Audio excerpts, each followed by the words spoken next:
Cześć. Cześć, jestem Marcin i praktycznie mówię do was z kurnika. Właśnie wyszedłem z takiego spotkania pod Charda Grove'a, gdzie sprzedają swój blueprint jako narzędzie dla historyków, dla badaczy. Myślę, że dla każdego w Polsce, kto prowadzi swoje badania na jakikolwiek temat, ta jego skarbnica, jeżeli spojrzeć na geopolitykę i tych graczy, którzy są w szarej strefie, są w Santa Barbarze w Kalifornii, no to można znaleźć całe kompendium wiedzy. No i teraz puszczę wam filmik tego nagrania jako taką zajawkę. No i to byłoby na tyle. Cześć. Was allegedly breaking out 2019, 2020. What is the history of SARS? I started asking these questions. What do we know about this thing already? What was the before version of gain of function? What did it do? I learned that in 2010, according to the NCBI, that zinc inhibits coronavirus. So here's something we can use to fight it. This was not being talked about at the time. 2019 article, how deadly pathogens have escaped the lab over and over again. Here's a track record of these lab leaks or intentional releases. 2019, 11/17. Coronavirus, China's first confirmed COVID case tracked back to November 17th, 2019. So already we were seeing things that are like contrary to the wet market story. 2020, clinical features of patients infected with novel coronavirus in Wuhan. This was the Lancet paper. Then you start to see Lancet putting out propaganda, provable propaganda. Like, how are they so sure that it didn't leak or purposely come out of a lab? How are they, all these sort of things. And then you start getting into the leaks that we got email leaks from Fauci. We got Peter Daszak at EcoHealth. So all these things tracked. I tracked COVID specifically by date as articles were happening so I could find them later more readily in a timeline. Otherwise, the thoughts below a thought will all go alphabetical. In a case where you're studying an ongoing pandemic where they didn't have a solution, I was like, I need to keep stuff chronological. So this is one of the few areas of the map where you would see a great deal of activity and a chronological timeline of what they were telling the public, but also various studies and other elements that would lead you to see that what they're telling you is not true. So it's not going to immediately get you to the truth, but if you can immediately see that what they're telling you is not true, then you got a head start on everyone else who's sitting there assuming and believing the lies. All righty. So let's see. Anything else that I need to absolutely have in this aspect of the presentation? No. So let's go to an example of people whose work I enjoy and thrive on. And let's see. Minds of Men, Aaron and Melissa Dykes. Now, let me go back to camera for a second. In 2013, we made this film here, State of Mind, The Psychology of Control. It's a solid 90-minute feature documentary that shows you the 5 W's plus how psychological warfare, mind control, MK Ultra, all those experiments, how media organizations are controlled and manipulated to, mind the public, make sure that we don't get uppity in our knowledge. So it's a solid film. I wrote it with my friend Kevin Cole. We thought we did a really bang up job, right? Then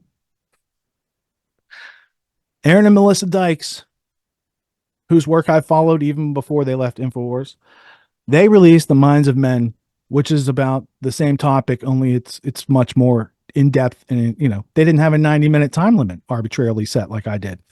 They did such a wonderful job that as I watched the film, I started to enter in all these things that they're covering. And anything they covered that I didn't have, I got to build it into the model and learn about it. So I didn't just hear about it in the documentary. I went and familiarized myself with the elements that I didn't have. Now, luckily in my case, 95% of what they talked about, I already had in the model. And the 5% that I added, I very much appreciated. And I valued that 5% increase. There were people like this Rhodes Scholar or that Rhodes Scholar that I might have missed, but they picked it up, right?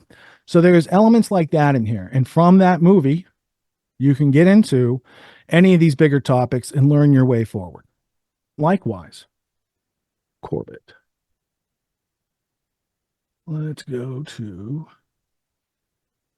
how big oil conquered the world. Here's James. You see all these YouTube tags. Like this is when YouTube was still allowing James Corbett. But you know, his meet the Clintons. I modeled that. Meet Bill Gates. I put that in the model. Maurice Strong is dead because he's Edmund Rothschild's guy for Agenda 21. What I learned from the Panama Papers, the World War I conspiracy, which I'm also fortunate enough to have some of the books behind me in that film, because that's, there's not too many copies of some of these things. How big oil conquered the world, DEA agents caught with drug money, all these sort of things, deal with the devil, Franz Kafka's The Trial. These were things that when I came across them, I was like, I absolutely have to put these things, like who is Rahm Emanuel? He's the brother of a Rhodes Scholar called Ezekiel Emanuel. He's the brother of Ari Emanuel, the Hollywood agent, and his dad. Let's see, this should be over here. He's his brother. His dad was an Irgun freedom fighter who helped to bomb the King David Hotel back in 1948. So the inclusion of Rhodes Scholars is pretty interesting indeed, especially in context of just what's going on in the past 3 months.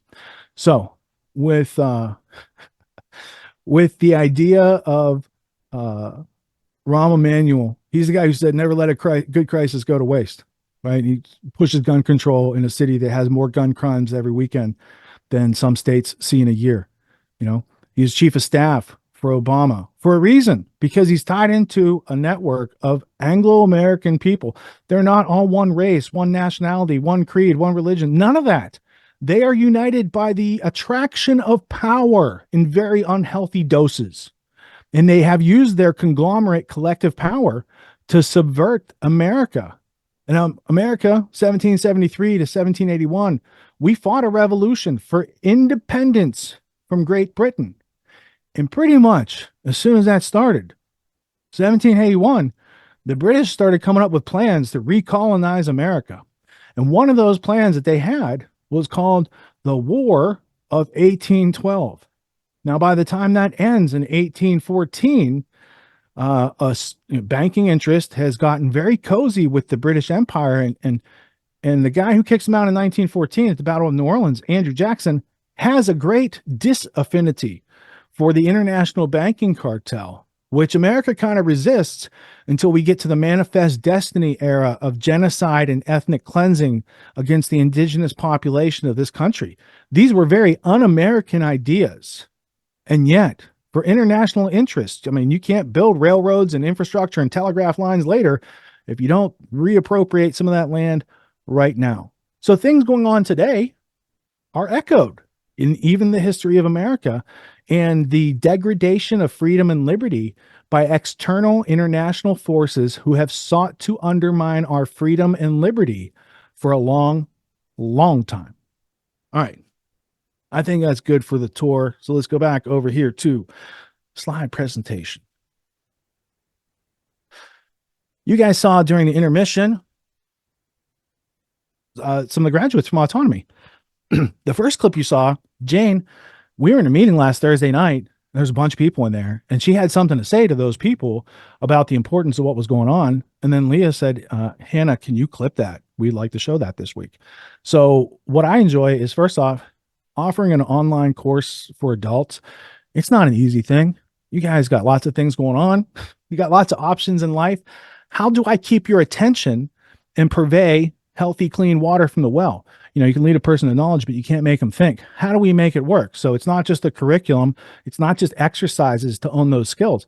It's also a community. And with that community comes a lot of extracurricular activities, projects, and all the marketing and everything. Like everyone who works with me, for me, they're all autonomy graduates. So what is it? It's a training course designed to bring out the excellence in any individual, whether you want to be an employee, an entrepreneur, an investor, like whatever you're trying to do. Learn how to do that with excellence. There's going to be obstacles along the way. Learn how to overcome those with an attitude of gratitude, a willingness to get it done, and the resourcefulness to ask the questions to overcome those obstacles. Learn your way forward. These are the elementary skills that we should have been given in school if it was a real education. And because so many people graduate from those systems and don't thrive because of the absence of these tools, it was a logical idea, an offer to say, here are these tools, try, survive, and thrive. What tools are they? The tools I bought for myself when I was in college. I invested $5,000 in myself. I bought the franchise license. I went through the training. I went and found the people I wanted to hire. I ran businesses during the summer, gave up my spring breaks so I could book deals for the summer. And that's what gave me upward projection trajectory coming out of college. It wasn't my degree and it wasn't my resume. Never had to use my resume or my degree to get a job. My job performance told the story to employers who need people to solve big problems. So when I became a whistleblower, a lot of other people saw the back door. They took the money. Why was I able to blow the whistle?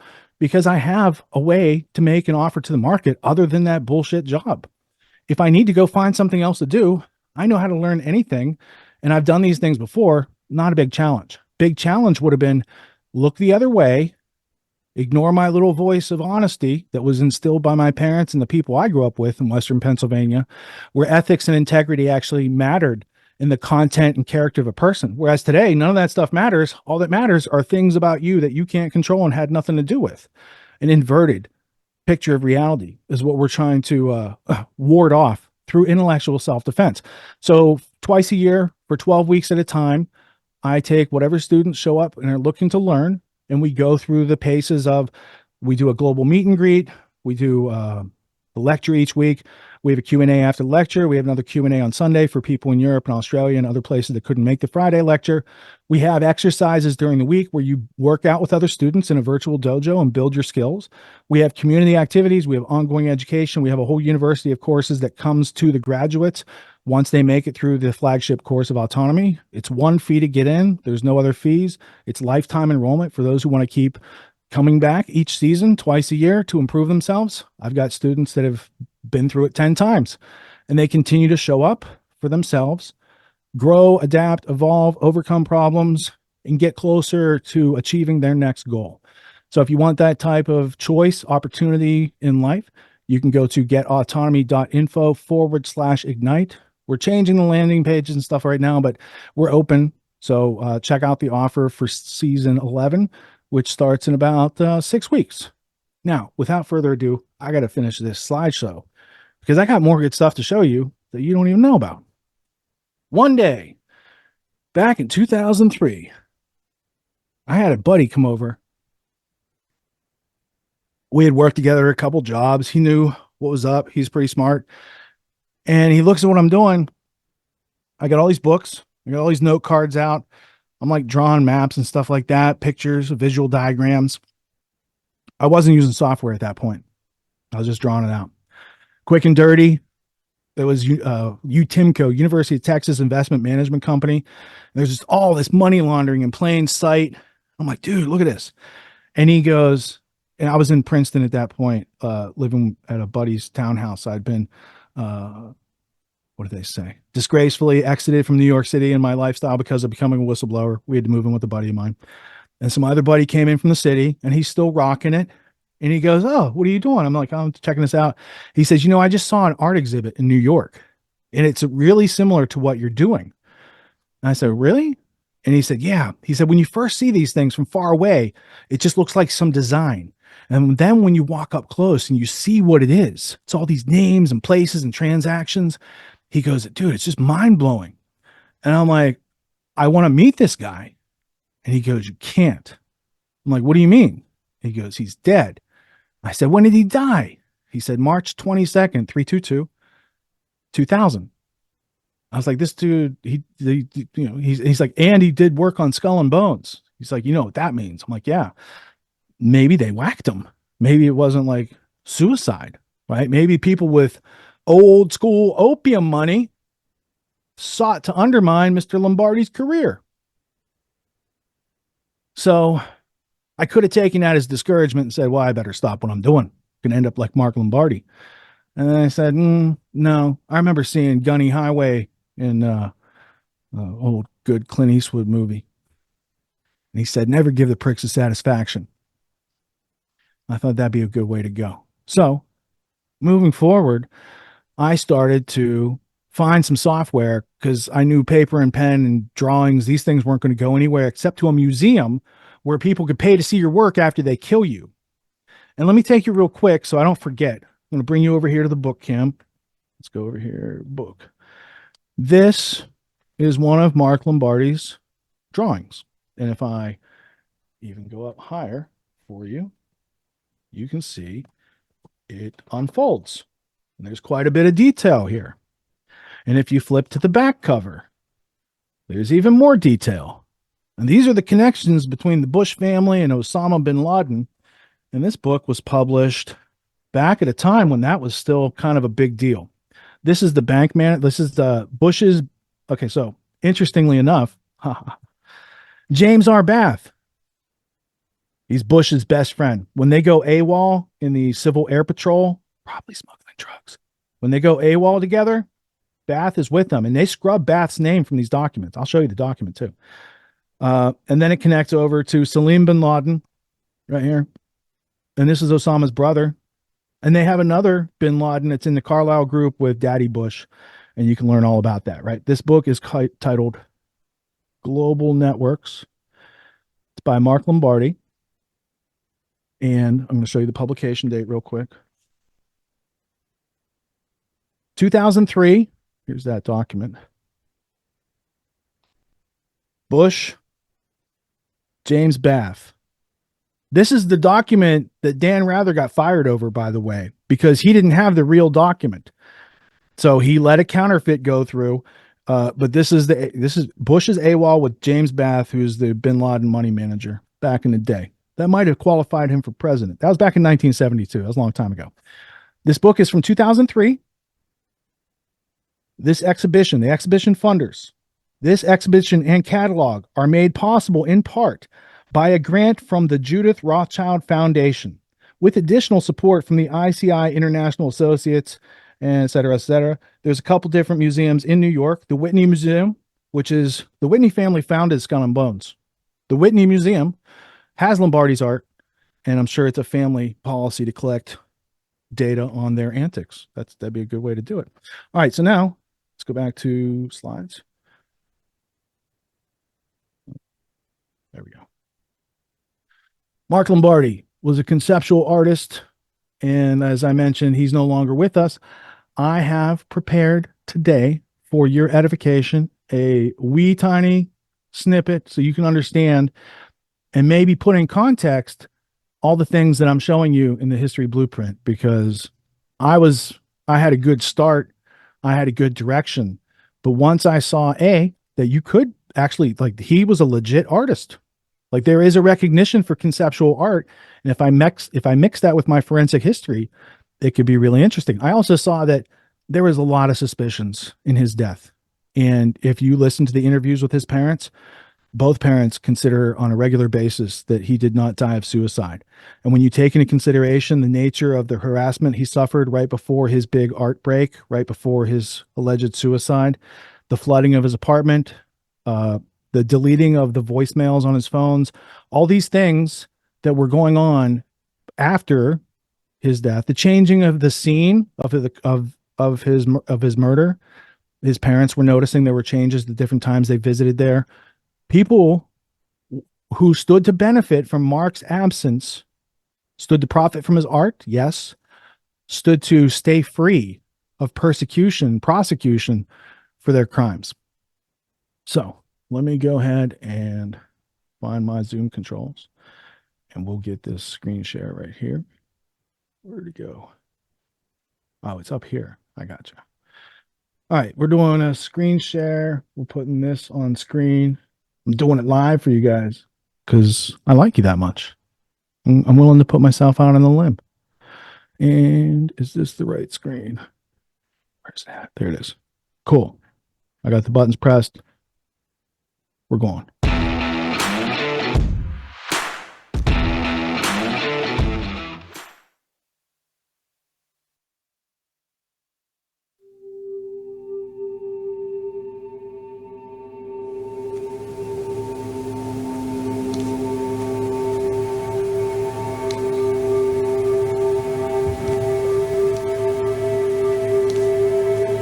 he drew the world. He did a portrait of the world. It doesn't look like the world, but he drew a portrait, a landscape of the world as it operates, the world we're living in now, and the world that's yet to come.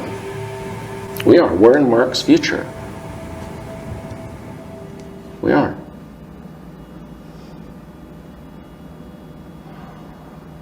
And his future is fucked up.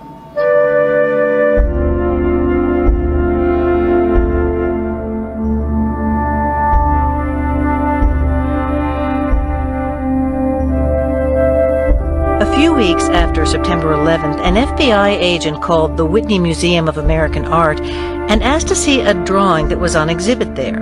The piece was by Mark Lombardi, an artist who died by his own hand several years ago. Using pencil, Lombardi had created an intricate pattern of curves and arcs to illustrate the links between global finance and international terrorism.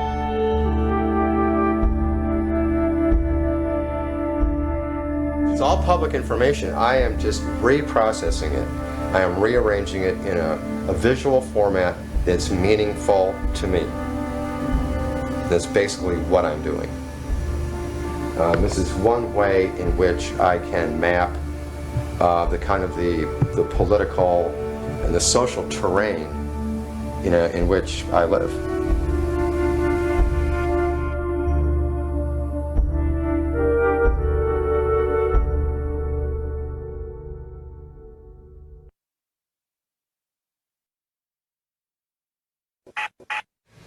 Onto the cards, which form a database.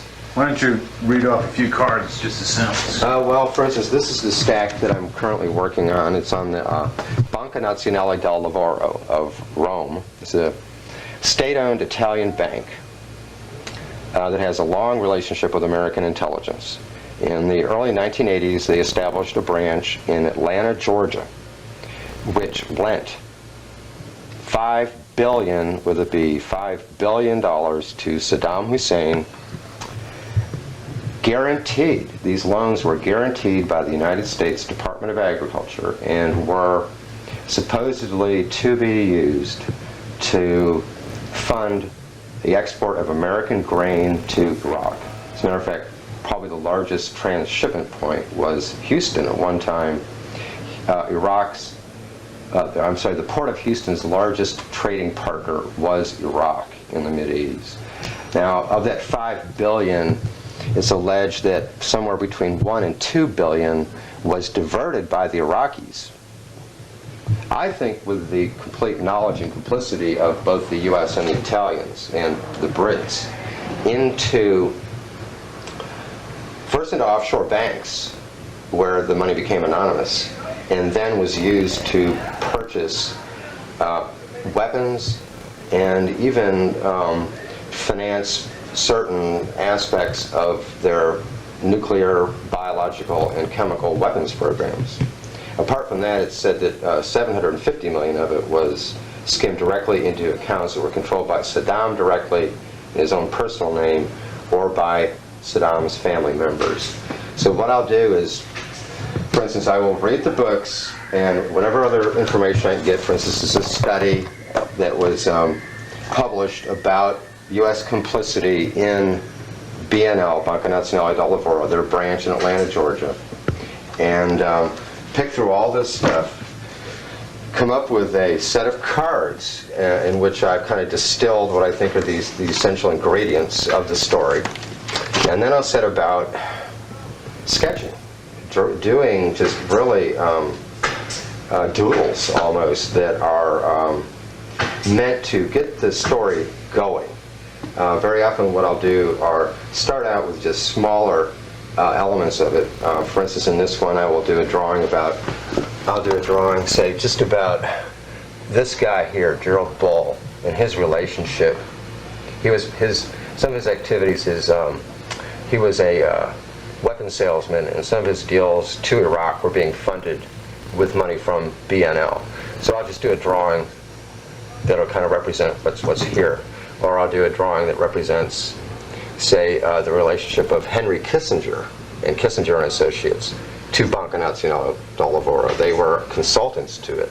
As a matter of fact, Kissinger was getting $10,000 per board meeting to fly to Rome to sit through the monthly reading of the minutes. So I'll just do like small drawings, which I call like sub-elements, or like components of the story, and then sit down with, say, 4 or 5 of those sketches, go through the cards again, and then try to come up with some way of conveying, of plugging all the information together in such a way. Here I use a timeline. It's a pretty easy way for me to lay it out, is that I'll just set it up that these are the years. Say this is like 82, 1983, 84, 85. This is the line of the government of Iraq. This is a timeline. And what it allows me to do is to plug information in. For instance, this is going to eventually stand for the Defense Ministry. This is the Agriculture Ministry. This is called the Ministry of Industrialization and Military Industrialization. And then I have another one that stands for the Covert Arms Network. And then through here you'd see a lot of corporations, American and British, that were doing business with these various ministries. And then at the bottom here is the actual line of the Atlanta branch. Right, here's the Rome base. This is a subsidiary of it. And so here, this kind of a hierarchy with a client on top. And this line here shows the loans being pumped. U.S. government was backing the loan. So I actually have it literally, physically, not just allegorically or metaphorically, physically, they're backing these loans, and the money's flowing up into these various deals. And without having to sit down and like redo the sketches every year just so I stay fresh on them, is to use computer image, because I'd be able to adjust it. And I'm kind of reluctant after I've finished one of these to open it up again, to tell you the truth. Once it gets to this stage, I like to think that it's pretty much settled. And so the computer would actually work in kind of a notebook mode for me. Okay, Mark. I think we've got a pretty good look. All right. Think anybody's going to come along and shoot you in the back of the skull tonight? No, I mean, actually, I'll tell you, I have been asked that question before. What did you say? Well, I guess my line on it is that What? there's nothing on any of the charts that I cannot substantiate with a major published source. And the way that I can do that, if someone were to ask me, what does this connection mean, or are you sure about that, all I have to do is pick up the card. These are biographies, and these are corporate biographies, right? And I can just pick up the card, and it'll tell me, here's a Norwegian shipping firm, Gearbulk, which was part of the Iraq grain export network.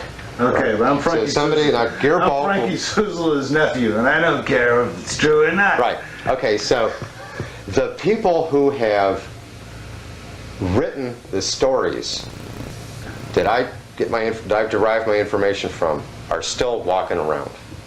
Now, in a few minor instances, there have been journalists assassinated. It has happened. A minor incident, all right? But I'm not introducing new information that could get anyone indicted or in trouble. That's the scariest Everything part. I'm using has already been The published. scariest part is it's all public information. It's all public information. I am just reprocessing it. I am rearranging it in a visual format that's meaningful to me. That's basically what I'm doing. I'm certainly thrilled that other people want to look at it as well.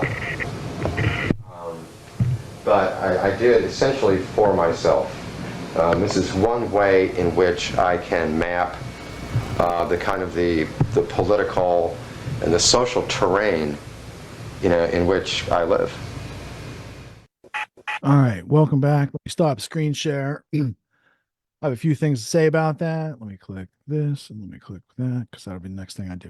All right, so Mark Lombardi, Brilliant artist. He had been doing it about 10 years when he met his untimely death. I see him in history. This has been 20 years. He's a character like Ross Ulbricht. If Mark Lombardi had been taught at his college or university how the world actually worked, if Syracuse did a good job of telling him how the world worked, he wouldn't have been a conceptual artist. He wouldn't have been reading those books to answer questions in the first place. And much like Ross Ulbricht, who thought, oh, there's nothing in this area of entrepreneurial opportunity, I will go occupy it. He didn't know that's a monopoly, likely controlled by Kissinger associates. And unlike Ross Ulbricht, who just got 2 life sentences plus $200 million fine, Mark Lombardi lost his life. Now, whether by his own hand, if they discouraged him, psyoped him into some sort of depression, or it's a very popular technique to be suicided. And, in the CIA manual for such things back in 1954, you had to drop somebody out of 7-story building to ensure death. So you had people like Frank Olson and James Forrestal and people who fell out of buildings. But then they got more improvement on their assassination. And eventually they came up with the heart attack gun that came out during the Rockefeller committee hearings where they investigated themselves in the 70s. But the idea that you just heard Kissinger, the misappropriation of funds, the funding of Saddam, Lombardi's got all this stuff. The Bush regime was about to go to war with Saddam. You don't think some of that financial stuff could be inconvenient during a time you're trying to drum up a war? There was many, many pieces of motive, means, and opportunity for them to take Lombardi off the scene, especially with his rising popularity at that point. Last but not least, I found those clips yesterday on YouTube. I did not see the entire documentary, Mark Lombardi, Art in Conspiracy, which was a German documentary. I didn't see it till last night, and I finished it this morning. I remember that Peter Duke said that he had put it up, and last night YouTube algorithm fed it to me, and I said, I have to see that before this presentation tomorrow. So those clips are a short piece. If you go to thedukereport.com or Peter Duke's Duke Report YouTube page, you can see that entire documentary in its, you can see it in its entirety. Got to repeat myself. But what Mark was doing is a necessary thing for people to understand what's going on. Why didn't it exist prior to Mark making that art? Because the people who want that information out there, they want it scattered in pieces across 40 or 50 books and newspapers. They don't want the American public, let alone the global public, to be on the same page with what's going on, because it's too hard for the propaganda and psychological warfare to take root. So Mark Lombardi, Art and Conspiracy is the American version of that title. Let's go back and sweep up. Let's pick up where we left off. Topics, subjects, people, events, documents, reviews of literature or media. These are all things I put into the history blueprint. Everything necessary to formulate a comprehensive understanding.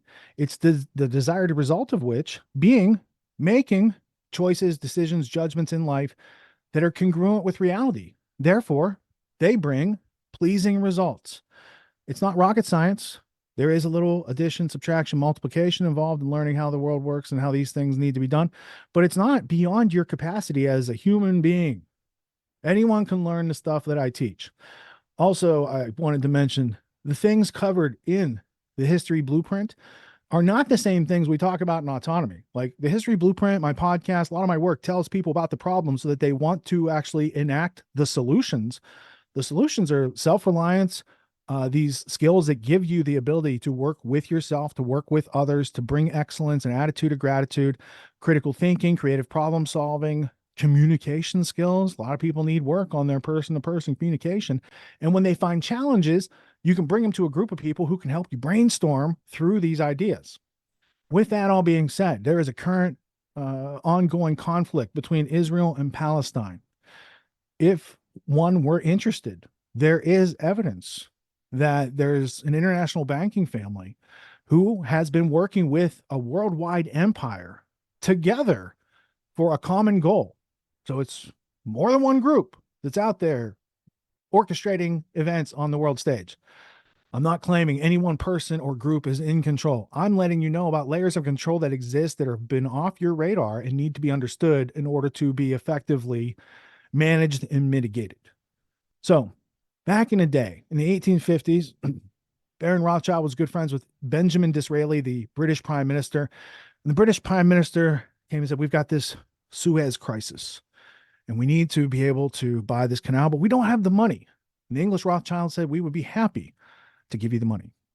Now, all the things that I'm mentioning, by the way, they're in the Rothschild Archive family timeline, rothschildarchive.org, and I showed them in great detail in last week's presentation, the underground history of America, because this history also intermingles with American history quite a bit.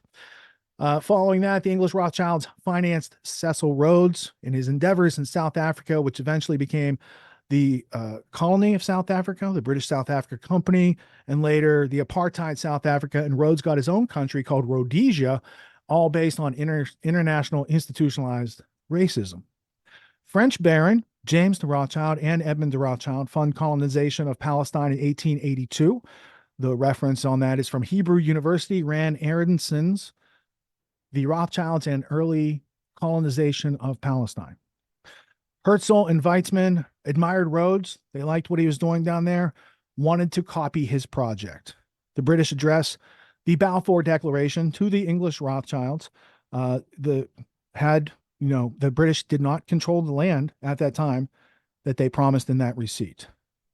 On the Rothschild Family Archive website, in their timeline, they state that Britain was losing the war, that they needed America to come in on their side, and that they hoped that the Zionist bankers would be, this is not my words, these are the words that I read last week from their website. The Zionist bankers would influence America into World War I, which did eventually happen. So we'll have to learn more about that in a different presentation. French Rothschilds built the Knesset and Israeli State House. Israel copied Rhodes' apartheid colonization plan. Apartheid South Africa strongly partnered with Israel up until the point of Mandela. They shared nuclear secrets, all sorts of things, because nobody would do business with South Africa, except for countries like Israel. And South Africa then shaked off apartheid. Mandela had to take up arms against his oppressor.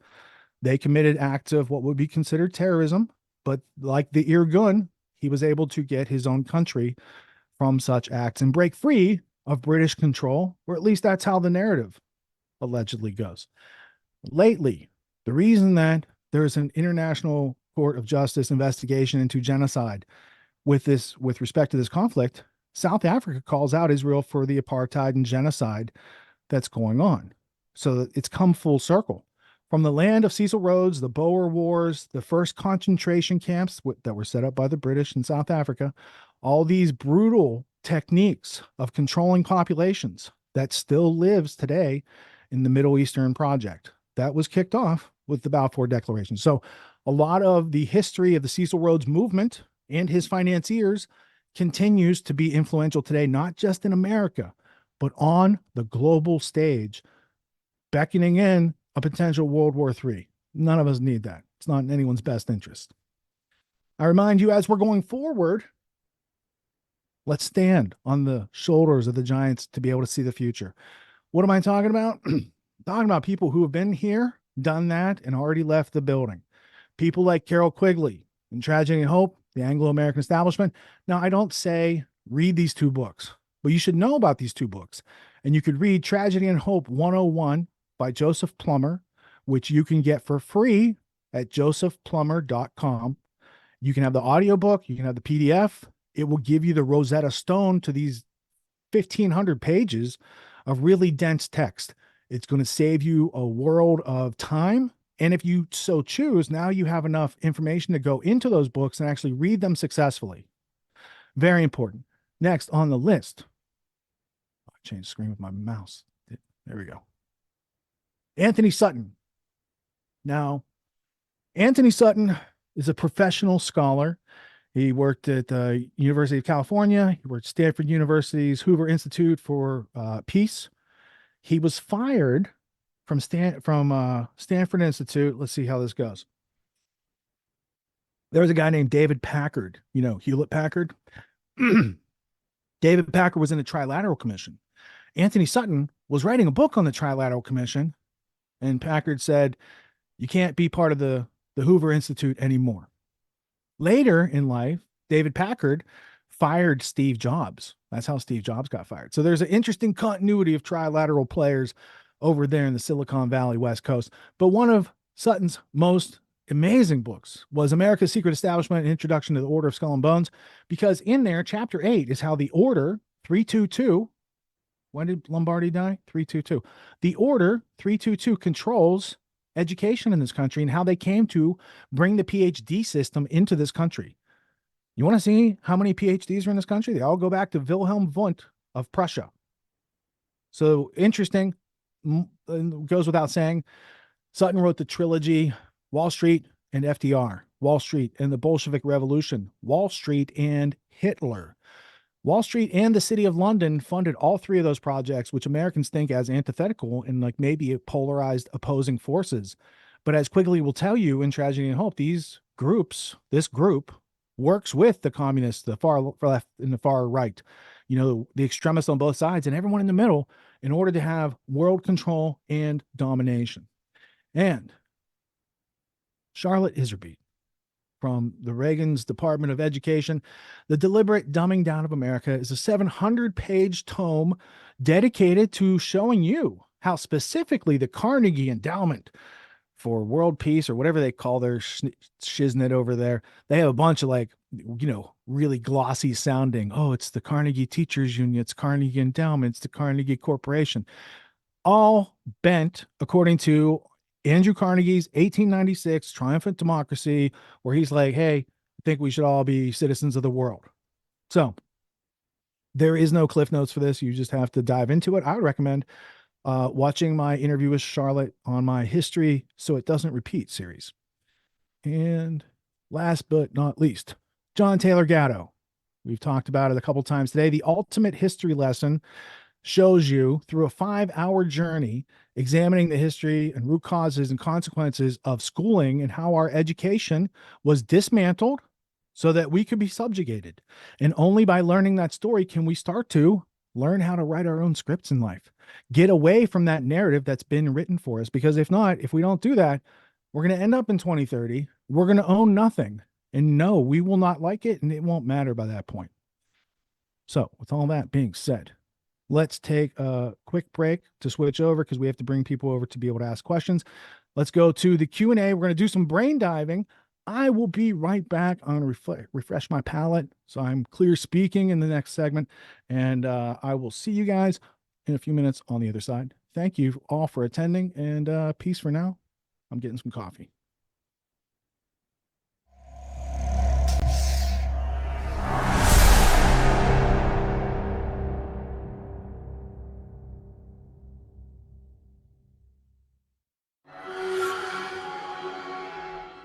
I've always been interested in kind of forging my own path, which can be pretty difficult in a world that's built the way that it's been built, where we go through this indoctrination system, this schooling system, and you get spit out the other side, they kind of mold you, to fit a pair of shoes, if you will, like you're going to go into a factory, or you're going to go and be a soldier, or you're going to do this or that or whatever.